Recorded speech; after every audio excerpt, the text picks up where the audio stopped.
Hello everyone. How are you all of you? I hope you all are fine, good, healthy. My name is Sita, and you are watching Inman at Minds Mission Shiksha Sikho Bado Jito with us. And welcome to the first lecture of class 11th English. यहाँ पर हम आपको class 11th की English की तैयारी करवाते हैं. इस चैनल पर हम आपको क्लास 11th की इंग्लिश की तैयारी करवाते हैं.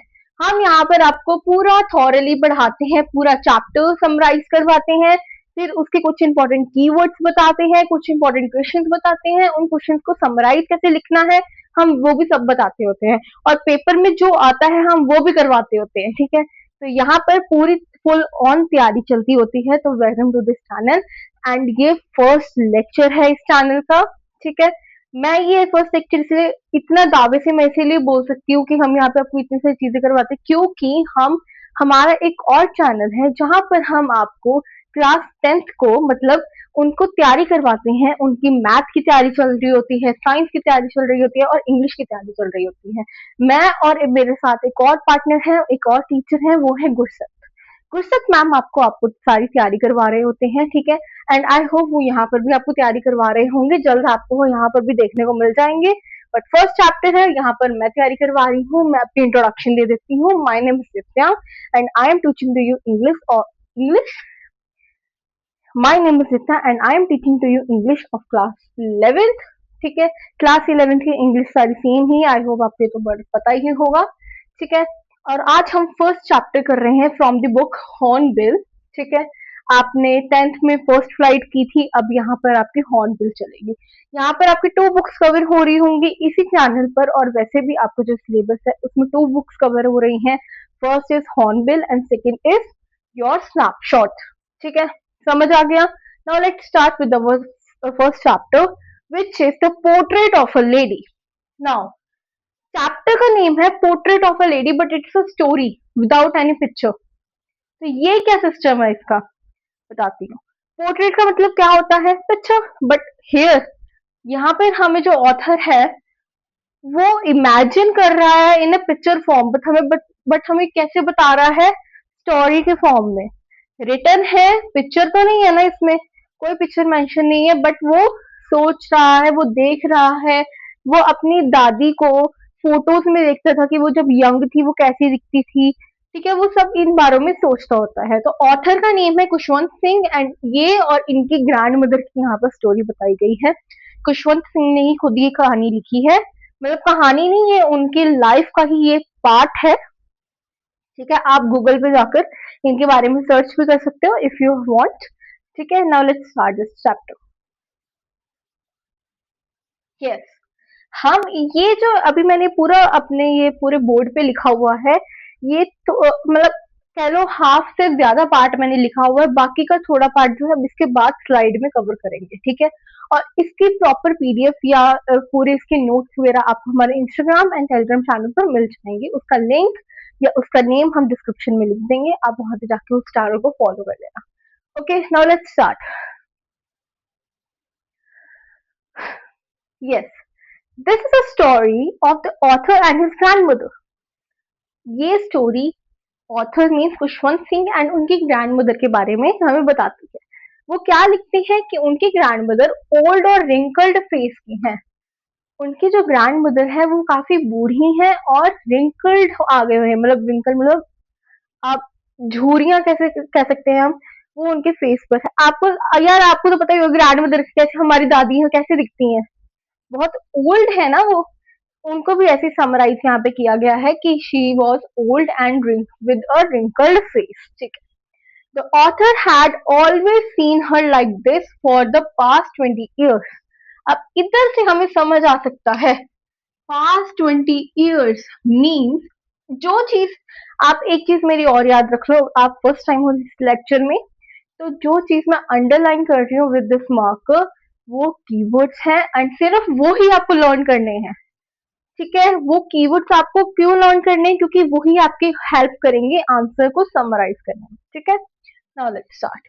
अब इन्होंने पास्ट 20 years बोला है, एक ये भी चीज आपको जो है कीवर्ड में लर्न कर लेनी है, ओल्ड एंड रिंकल फेस, क्योंकि आपको अगर आ जाता होता है ये वो करेक्ट स्केच. ठीक है, of grand mother of Khushwant Singh, तो उसके ऊपर आप ये सब बताओगे, ठीक है, उनके बारे में बताओगे, and then all this stuff for that, ठीक है। So let's start.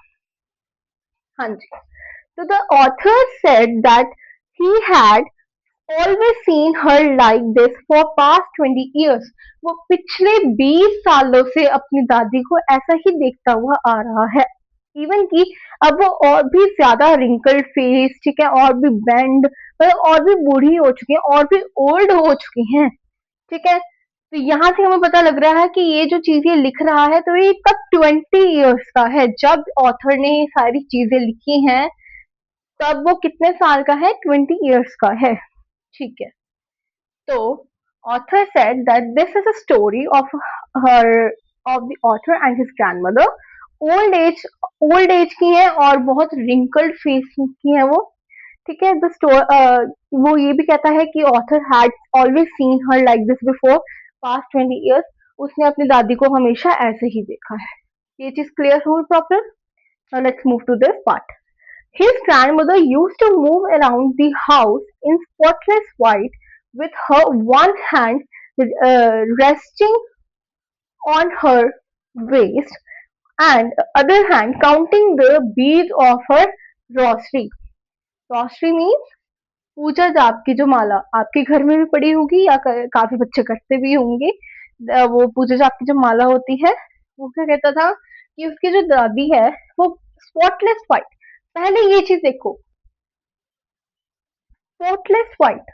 अब ये क्या होता है? स्पॉटलेस व्हाइट मीन्स मतलब कि कोई भी स्पॉट नहीं लगा, वो व्हाइट, मतलब कह सकते हो कि उसकी दादी, प्रॉपर मैं बताती हूँ, एक साड़ी, व्हाइट कलर की साड़ी वेयर करके रखती थी और proper NEET and clean sari वो वेयर करती थी। बहुत नीट एंड क्लीन रहती थी और बहुत प्रीशियस या प्रिटी वे में वो साड़ी वेयर करती थी। और वो कहता है कि वो उसकी जो दादी है वो थोड़ी सी ऐसे बेंड हुई हुई है, एंड उनका एक हाथ जो है अपनी ये वेस्ट पे, मतलब कमर पे रहता था, और दूसरा हाथ क्या होता था, माला जप माला जपते थे, ठीक है। दूसरे हाथ से वो क्या करते थे, हमेशा माला जपते रहते थे। आप एक चीज और नोट कर लो, उसकी दादी बहुत ही रिलीजियस थी, ठीक है, बहुत ही डिवाइन नेचर की थी, ठीक है। वो डिवोटी थी, एक तरह से आप कह सकते हो, भक्त थी वो, बहुत रिलीजियस रहती थी। ओके, आप ये सारी चीजें इसमें लिखोगे। ओके, नाउ ये सारी कवर हो गई। रोस्ट्री मीन्स माला, माला को ही हम कहते हैं, ठीक है। Counting the bees of this her रोस्ट्री, okay, ये भी डन हो गया। मैं एक मिनट जरा ये कर देती हूँ अंडरलाइन। उनका एक हाथ वेस्ट पर रहता था, दूसरा हाथ काउंटिंग पे, मतलब माला जपने में रहता था, ठीक है। यहाँ पे मैंने लिखा भी हुआ है पूजा जाप माला। Okay, now next part, sorry. Arthur and his grandma had a good relationship. She got him ready for the school pack-up, the things required, walked him to the school every day।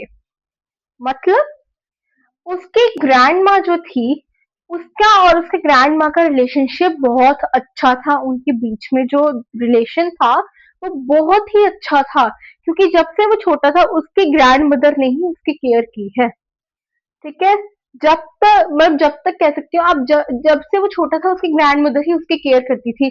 उसको खाना खिलवाना, उसको नहलाना, उसका bag pack करना, उसको school छोड़ के आना, उसको स्कूल से लेकर आना, और ये सब चीजें जो हो रही थी तब ये खुशवंत सिंह कहाँ था, विलेज में। ये Khushwant Singh and his family कहाँ थी, वो विलेज में थी, ठीक है। तो विलेज में आप कह सकते हैं, विलेज में तो बहुत सारे ही रिलीजियस होते हैं, तो विलेज में प्राइवेट स्कूल तो होगा नहीं, गवर्नमेंट स्कूल होगा, तो वहां पर छोटे बच्चों को क्या करते थे, वो स्क्रिप्चर्स, मतलब कि भगवान के बारे में पढ़ाते थे, ठीक है। वो सभी जितने भी पुराण वगैरह हैं वो सभी के बारे में पढ़ाते थे। तो उसकी ग्रैंड मदर को ये सब नॉलेज बहुत पसंद थी, क्योंकि उसकी ग्रैंड मदर रिलीजियस थी, तो इसीलिए उनको ये सब चीजें बहुत पसंद थी। उसकी ग्रैंड मदर को ये सब चीजें बहुत पसंद थी, ठीक है। ये चीज होगी क्लियर। हाँ जी। तो वो क्या करते थी, उसकी ग्रैंड मदर, ये जो मैं अभी कर रही हूँ ना, अ गुड रिलेशनशिप, ये चीज अच्छी तरह से अंडरलाइन कर लो। गुड रिलेशनशिप अच्छी तरह से आप अंडरलाइन कर लो, उसको रट लो कि अभी एक पार्ट है इनका गुड रिलेशनशिप वाला, ठीक है। She got him ready for school, pack up the things required, walked him to the school every day. उसके सारी चीजें पैकअप करके रखती थी, उसके बैग पूरा पैक करके रखती थी, उसको स्कूल छोड़ के आती थी और लेकर आती थी। अब क्या होता है, जब वो स्कूल से छोड़ के जाती थी तो वो क्या करती थी, अपने साथ थोड़ी सी चपातियां ले जाती थी। चपाती मीन्स रोटी, ठीक है। और चलो वो वाली बात भी छोड़ो। उसके स्कूल के साथ ही ना एक बहुत बड़ा टेम्पल था। तो क्या करती थी वो, जब उसको स्कूल छोड़ देती थी तो वो जब तक उसकी छुट्टी नहीं हो जाती थी तब तक वो टेम्पल में जाके जो है भजन कीर्तन वगैरह अपना प्रॉपर जो भी रिलीजियस थिंग्स वगैरह थी वो सब अपना रेमेडी वगैरह सब करती थी वो, ठीक है। तो क्या होता था, she use to visit temple that was attach to the school. वो क्या करती थी, वो हमेशा जब भी वो उसको ड्रॉप करने जाती थी स्कूल में तो वो साथ ही में अपना टेम्पल चली जाती थी, और जैसे ही उसका स्कूल जो है ऑफ हो जाता था तो वो उसको टेम्पल से वापस आती थी, ले जाती थी। और जब वो वापस आती होती थी तो वो क्या करती थी, वो चपातीस को डॉग्स, स्ट्रे डॉग्स जो होते हैं उनको वो फीड करते थे। तो उन ग्रैंड मदर का और स्ट्रे डॉग्स का भी रिलेशन बहुत अच्छा था, जैसे इन दोनों का रिलेशन अच्छा था। आई बात समझ।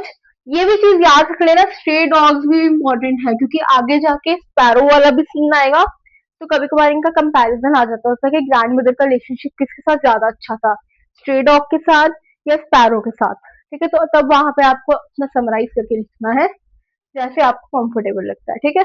हाँ जी। तो ये चीज हमें पता लग गई कि वो विजिट टेम्पल करती थी, that was attach to the school. Okay. उसकी ये रूटीन थी, वो डेली रूटीन में ऐसा करती थी, उसकी दादी जो थी डेली रूटीन में करती थी क्योंकि उसकी दादी, मैंने आपको बताया ना, बहुत रिलीजियस थी। ठीक है। अब reading the scriptures carry the stale chapati to teacher, ये तो हो गया। वहां पे क्या होता था, स्कूल्स में भी स्क्रिप्चर्स के बारे में पढ़ाया जाता था, और जो वो टेम्पल में जाती थी वहां पर भी सब स्क्रिप्चर्स के बारे में जो है पढ़ाई होती थी, है ना। इसीलिए उसके दादी जो है वहां की जो एजुकेशन उसको मिल रही थी, उसके बच्चे को, मतलब उसके पोते को जो एजुकेशन मिल रही थी तो उससे बहुत वो हैप्पी थी कि वहां पे जो है बहुत अच्छा पढ़ाया जाता है, कि रिलीजियस थिंग ज्यादा पढ़ाई जाती है, तो इसलिए वो बहुत खुश रहती थी, ठीक है। बट सून उसके फादर और मदर, ठीक है, जो फादर और मदर होते हैं ऑथर के, वो डिसाइड करते हैं कि वो सून शिफ्ट हो जाएंगे कहाँ पर, सिटी में। ठीक है, दे डिसाइडेड कि वो शिफ्ट हो जाएंगे कहाँ पर, सिटी में। तो वो क्या करते हैं, अब वो अकेले तो दोनों जाएंगे नहीं शिफ्ट होने, पूरी फैमिली जाएगी ना। ग्रैंड मदर, उनका बेटा, आई मीन उनका पोता, एंड उसके मदर फादर, वो सब जाएंगे। तो वो चारों कहाँ शिफ्ट हो जाते हैं, सिटी में। बट ये जो सिटी वाली बात होती है ना, उसकी ग्रैंड मदर को बिल्कुल पसंद नहीं आती, क्योंकि एक तो देखो ना, एक बंदे की ये रूटीन फिक्स होती है कि आपने जो है सुबह उठना है और पोते को स्कूल ड्रॉप करना है, साथ ही मंदिर चले जाना है, आते थे स्ट्रे डॉग को फीड करना है, आगे फिर से वाला करती रहनी है, अगले दिन फिर वही काम, है ना। तो एक रूटीन बन जाती है। बट जब फिर वो रूटीन आपके ऐसे ब्रेक हो जाती है, फिर बहुत हर्ट होता है, बहुत इरिटेटिंग सा फील होता है। तो उसकी ग्रैंड मदर को ये चीज पसंद ही नहीं आई। और जब वो सिटी में पहुंचे तो सिटी में क्या हुआ, सिटी की लाइफ बहुत अलग है, विलेज की अलग है, सिटी की अलग है। कैसे अलग है, क्योंकि यहाँ पे डेवलपमेंट बहुत ज्यादा है, यहाँ पे काम करने की जल्दी बहुत ज्यादा है। और आप कहना नहीं चाहिए बट गवर्नमेंट और प्राइवेट दोनों बहुत अलग है, उनका डिस्टेंस बहुत अलग है इन एजुकेशन वे, मतलब कि आपको गवर्नमेंट में आपको सारे, नो डाउट गवर्नमेंट की पढ़ाई भी बहुत अच्छी है, बहुत एडवांस है। बट जो प्राइवेट की पढ़ाई है उसमें आपको ज्यादा स्किल डेवलपमेंट करवाना, या सिविक वगैरह, ये सब चीजें बहुत एडवांस टेक्नोलॉजी की चीजें आपको करवाई जाती हैं, ठीक है। यहाँ पर आपको ये नहीं चल रहा होता कि आपको स्क्रिप्चर्स की पढ़ाई करवाएंगे, कुछ स्कूल में है भी है बट इतना नहीं होता ना। तो खुशवंत सिंह जिस स्कूल में लगा था वहां पे रिलीजियस की तो बात ही नहीं होती थी, वहां पे रिलीजियस की बात ही नहीं होती थी, वहां पे डिवोटीज वगैरह, डिवाइन वगैरह कुछ नहीं होता था, ठीक है। तो उसकी दादी को ये सी चीजें नहीं पसंद थी, तो ऑथर एकदम अलग हो चुका था, तो उन दोनों की ना रिलेशन में एक टर्न आ गया, ठीक है। तो अब ये भी चीज बहुत इंपॉर्टेंट है, their relationship took a turn. किनका relationship took a turn, grandmother and his grandson. Okay, Khushwant Singh and his grandmother, उन दोनों के रिलेशनशिप में एक टर्न आ गया। ठीक है, तो her grandmother didn't like the school of the city because they don't teach about God. वो भगवान के बारे में बातें नहीं करते थे, मतलब टीच नहीं करते थे वगैरह वगैरह, तो उसकी मदर को ये सब चीजें पसंद नहीं थी। ठीक है, एक और पॉइंट यहाँ पे ऐड होता है, यहाँ पे जगह नहीं थी तो मैं ऐसे ही बता देती हूँ। खुशवंत सिंह जब घर आता है तो सब चीजें बताता है, तो एक ऑप्शनल सब्जेक्ट तो देखो सभी को ऑप्ट करना पड़ता है, लाइक अ हॉबी। तो कोई ड्राइंग लेता है, कोई आर्ट क्राफ्ट लेता है, कोई म्यूजिक लेता है, ठीक है, कोई आईटी एआई, बहुत सारी चीजें हैं, है ना। तो उस टाइम पे आईटी और एआई तो था नहीं, तो खुशवंत सिंह ने म्यूजिक को ऑप्ट किया एज अ हॉबी। तो जब वो ग्रैंड मदर को आके बताता है कि मैंने म्यूजिक ऑप्ट किया है, तो उसकी ग्रैंड मदर कहती है म्यूजिक, ये क्या होता है, ये कोई पढ़ने वाली चीज है? पढ़ाना है तो कुछ रिलीजियस पढ़ाओ, स्क्रिप्चर्स के बारे में पढ़ाओ, अपने पुराण पढ़ाओ, है ना। ये क्या होता है, म्यूजिक कौन पढ़ता है? कहते हैं, अगर म्यूजिक ही पढ़ना है तो रिलीजियस थिंग पढ़ लो, है ना। बट वो नहीं मानते, तो ये थोड़ा उनके बीच में लड़ाई हो जाती है, तो उसकी ग्रैंड मदर को ये चीजें पसंद नहीं आती। तो क्या होता है, उनके बहुत ना, जैसे पहले तो वो ऐसे होते हैं, सिटी में आके वो थोड़े ऐसे हो जाते हैं, ठीक है। अब जब खुशवंत सिंह बड़ा होता है, यूनिवर्सिटी में जाता है, तो क्या होता है, author grows up and the distance was increasing between the author and his grandmother. Distance increase क्यों हुआ? Because of author grows up and university और personal space, personal room. Author जब बड़ा हुआ, ठीक है, मतलब स्कूल लाइफ खत्म हुई, यूनिवर्सिटी में जब आया, देन देखो जब भी बच्चा बड़ा होता है उसको एक पर्सनल स्पेस चाहिए, है ना, सभी को चाहिए। बट ग्रैंड मदर पिछली सोच वगैरह, बैकवर्ड सोच ना, तो उस करके उनको थोड़ा, मतलब यार देखो, ग्रैंड मदर तो ग्रैंड मदर ही है, वो उतना ही प्यार करेगी, है ना, उनको भी चाहिए कि कोई होए मेरे पास, मैं जिससे बात करूं, है ना। तो उसके बट ऑथर को क्या था, उसको चाहिए थी स्पेस, ये नहीं दादी मेरे को अपना पर्सनल रहना प्लीज, मेरे कि ठीक है मेरी पर्सनल लाइफ में मत इंक्लूड हो, ठीक है। मतलब उसको एकदम पर्सनल पर्सनल रहना था, क्योंकि हर हर ह्यूमन बीइंग के लाइफ में ये स्टेज आता ही होता है कि उसको एकदम पर्सनल, एकदम अकेले रहना होता तब, है ना। बाद में चाहे वो रो पिट के उसके पास ही चला जाए, बट उससे पहले उसको थोड़ा दूर ही रहना होता है ना। तो वही स्टेज ऑथर की लाइफ में आई थी। कौन सी स्टेज थी उसको आई थी, कि वो बड़ा हो गया और उसको अपनी पर्सनल रूम, उसको पर्सनल स्पेस चाहिए थी। उसकी वजह से, पर्सनल स्पेस की वजह से distance was increasing between her, between his grand mother and the author. ठीक है, अब जो पहले तो देखो गुड रिलेशनशिप था, जैसे ही वो सिटी में आए उनकी रिलेशनशिप ने एक टर्न ले लिया।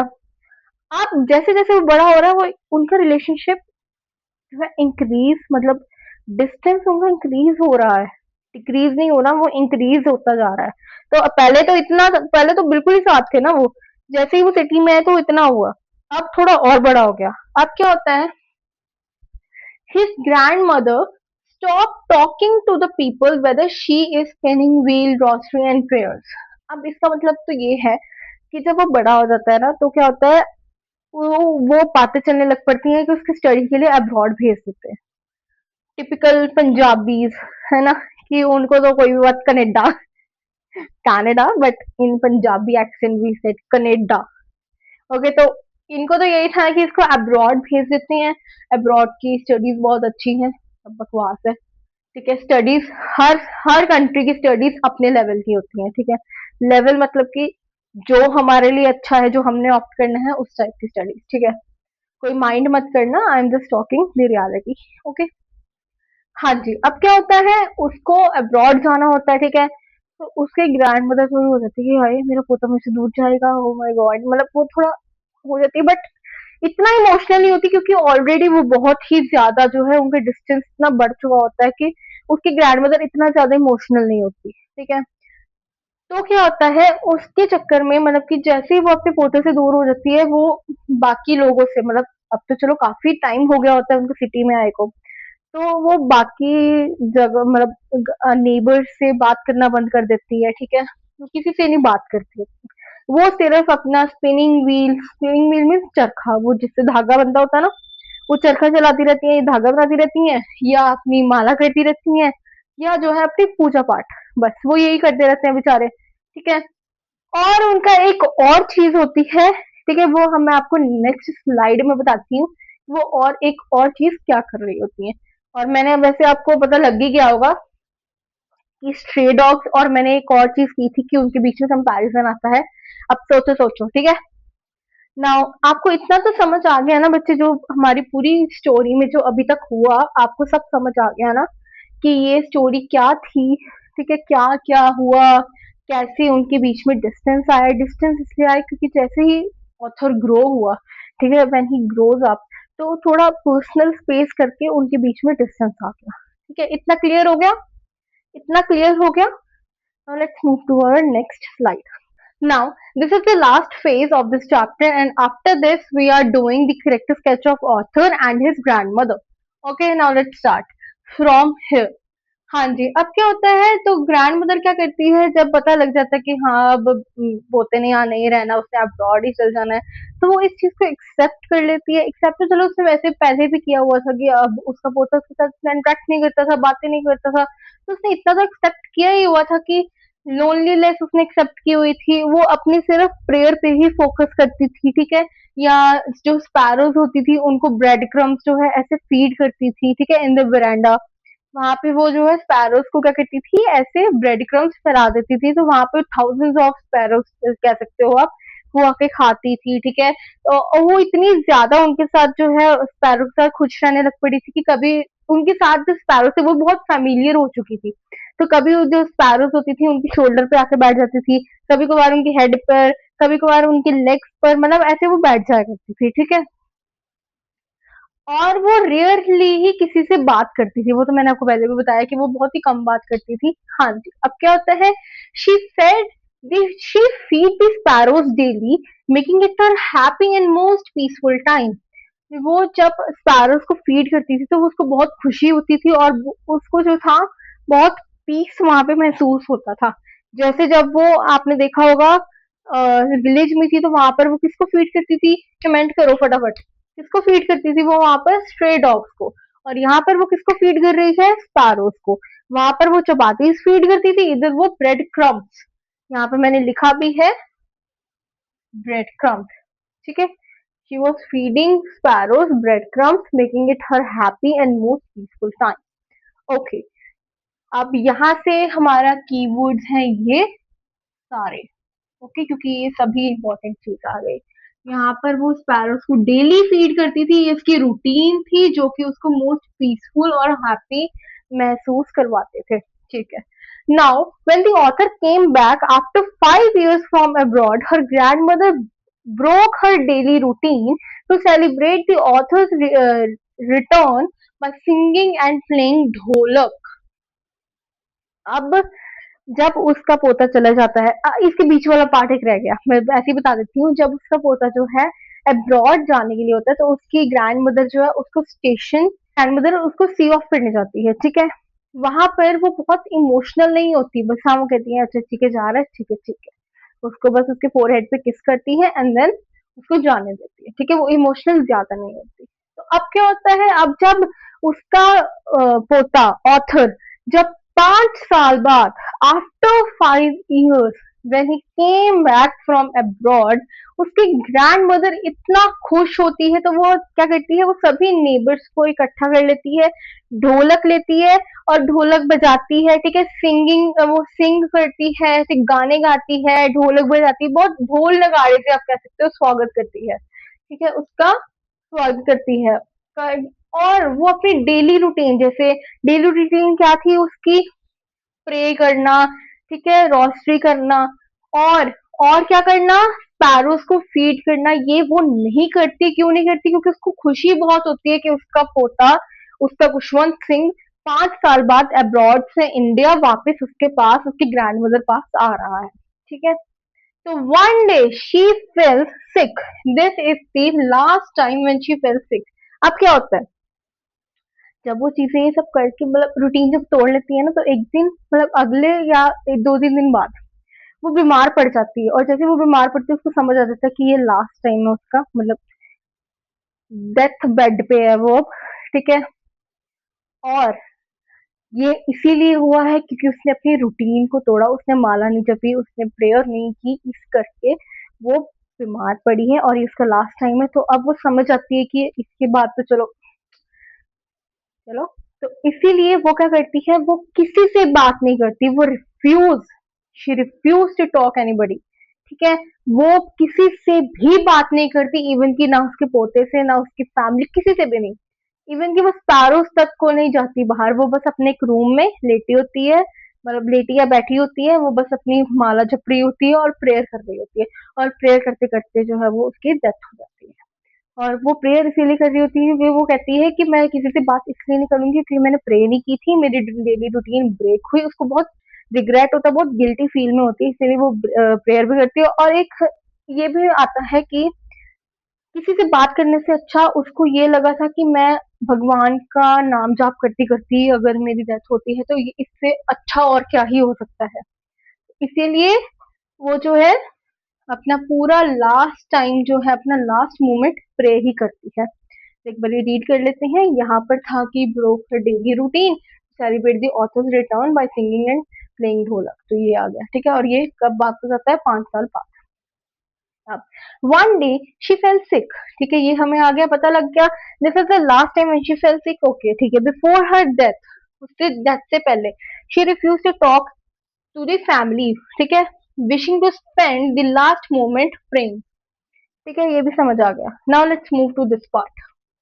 Upon her death, thousands of sparrows sat silently around her body. जब उसकी डेथ हो जाती है और जब उसकी बॉडी को वो मतलब रखते हैं तो क्या होता है, थाउजेंड्स ऑफ स्पैरोज वो उसकी बॉडी के ऊपर जो है, मतलब बॉडी के आसपास, बॉडी के ऊपर भी वो बैठ जाती हैं। और वो एकदम साइलेंट, मतलब वो जैसे चीं चीं की आवाज आती थी ना, वो कुछ नहीं, वो ऐसा लग रहा होता है कि वो भी बहुत ज्यादा दुखी है, वो बहुत रो रही हैं, क्योंकि वो एक चुपचाप बैठ जाती हैं। और उसकी नरेटर की मदर, मतलब कि ऑथर की जो मदर होती है, वो ऑलरेडी सुबह जो है वो ब्रेड क्रम्स जो वहां पे डाल चुकी होती है। तो किसी भी स्पैरो ने वो ब्रेड क्रम नहीं खाते, वो कोई भी स्पैरो जो ब्रेड क्रम्स को नहीं खाता। They didn't eat the bread crumbs, ठीक है, वो बस चुपचाप जो है अपना उसकी दादी के बॉडी के पास ही बैठ जाते हैं, ठीक है। तो ये बहुत ही कह सकते हैं इम्पोर्टेंट और इमोशनल मोमेंट था ऑथर के लाइफ में, ठीक है। और इस पूरे चैप्टर का ये सबसे इम्पोर्टेंट है क्योंकि ये स्पैरोज के ऊपर बहुत ज्यादा चांसेस होते हैं कि क्वेश्चन आते हैं, ठीक है। अब ये जो चीज थी स्पैरो की, क्या हाईलाइट कर रही थी? Emotion connection between nature, grand mother और स्पैरोज के बीच में जो एक इमोशनल कनेक्शन था, या स्ट्रे डॉग्स और ग्रैंड मदर के बीच में जो इमोशनल कनेक्शन था, ये उसको आइडेंटिफाई, उसको हाईलाइट कर रही है। तो यहाँ तक आपको अब समझ आ गया होगा। I hope you all are understand मैं क्या कहना चाह रही हूँ यहाँ पर। आपको सभी समझ आ गया है और आपको पता लग गया होगा कि इस पूरे स्टोरी में क्या था।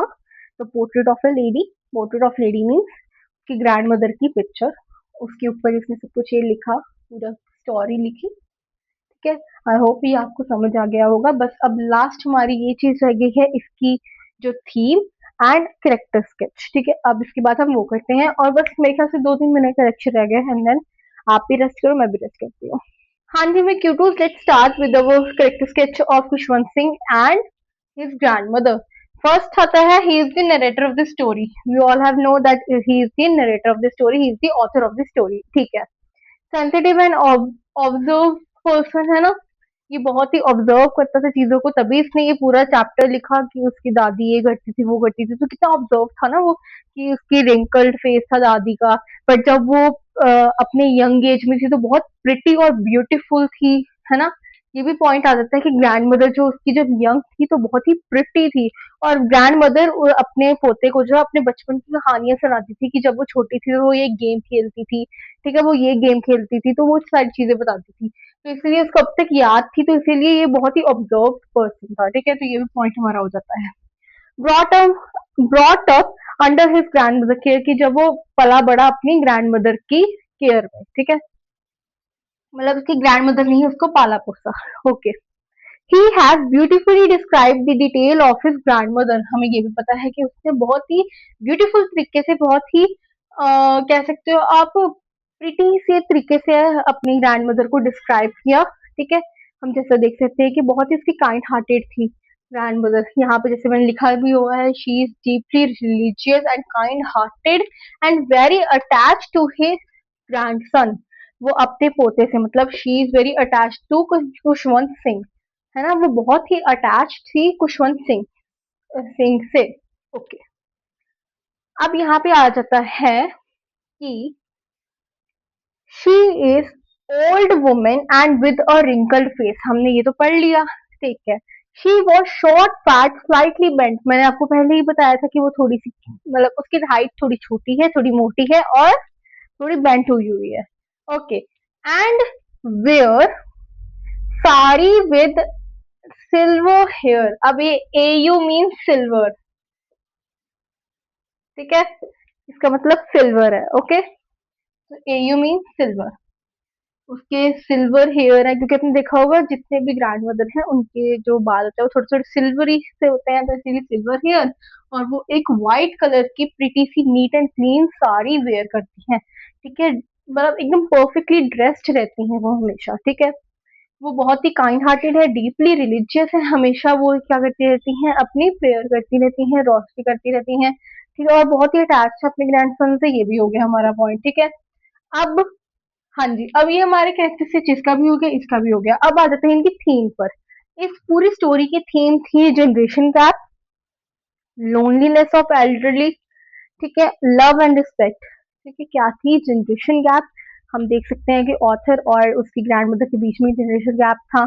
तभी जब वो सिटी गए तो उसकी ग्रैंड मदर को तो रिलीजियस थिंग पसंद है, बट सिटी में रिलीजियस थिंग थोड़ा ना होती है इतनी, वहाँ पे तो डेवलपमेंट इंजीनियरिंग वगैरह सब ये टेक्नोलॉजिकल थिंग्स होती हैं, तो उसकी ग्रैंड मदर को ये चीजें पसंद नहीं थी। तो क्या था, जनरेशन गैप था। लोनलीनेस ऑफ एल्डरली, मतलब लोनलीनेस मीन उसकी ग्रैंड मदर बेचारी अकेली रहती थी। पहले जब वो छोटा था तो उसके साथ बेचारी बातें करती थी, अपनी बचपन की बातें बताती थी, बट जैसे जैसे वो बड़ा हुआ इसको क्या चाहिए थी, अपनी पर्सनल स्पेस। तो इसकी वजह से इसकी ग्रैंड मदर को क्या फेस करना पड़ा, लोनलीनेस। बट इसने इसकी ग्रैंड मदर ने क्या कर लिया था, उसको एक्सेप्ट कर लिया था लोनलीनेस को, है ना। तो हमने ये भी चीज कवर कर ली। अब लास्ट थिंग आ गई इसमें, love and respect. Love sparrows का, रिस्पेक्ट भी स्पैरोज की। वैसे तो ऑथर ने भी बहुत रिस्पेक्ट की, लव किया, बट स्पैरोज का यहाँ पे सबसे मेन रोल है। किसका, स्पैरोज का। इस चीज में कि जब उसकी दादी की डेथ हुई तो कितनी सारी स्पैरोज उसकी बॉडी के आसपास आके बैठ गई, बहुत सैड फील कर रही थी, ठीक है, बहुत ही हार्ट ब्रोकन फील कर रही थी, कुछ खा पी नहीं रही थी, क्योंकि वो बहुत ही अटैच्ड थी ग्रैंड मदर से, ठीक है। तो हम यहाँ पे ये देख सकते हैं। तो इसी के साथ हमारा ये चैप्टर कंप्लीट होता है। आई होप आपको ये सब चैप्टर पूरा समझ आ गया होगा।